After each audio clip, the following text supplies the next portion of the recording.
नमस्कार प्रणाम दोस्तों। हर हमें मतिउर रहमान और भोजपुरी का ताज़ा खबर सुनना पसंद करते हैं तो हमारे दिल से सब्सक्राइब कर लीजिए। और हम बातचीत करने वाले हैं नीलकमल सिंह का बहुत ही खूबसूरत सॉन्ग के बारे में है।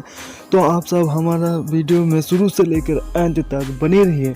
और अगर हमारा वीडियो थोड़ा सा भी अच्छा लगा तो हमारे चैनल को दिल से सब्सक्राइब कर लीजिए और बेल आइकन दबा दीजिए, क्योंकि भोजपुरी से रिलेटेड न्यूज हमारे चैनल में हर वक्त आते रहते हैं।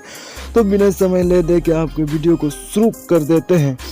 नीलकमल सिंह का बहुत ही खूबसूरत सॉन्ग है, बहुत ही ब्लास्ट सॉन्ग है, जिस सॉन्ग का नाम है नहार के प्यार। जी दोस्तों, आप सब सुने हैं नहार के प्यार। बहुत ही खूबसूरत सॉन्ग है, जिस सॉन्ग को रिलीज किया जाएगा कल सुबह, यानी कि आज के दिन 19 दिसंबर को सुबह 9:30 में इसे रिलीज किया जाएगा, यानी कि 9:30 बजे 19 दिसंबर को इसे रिलीज किया जाएगा।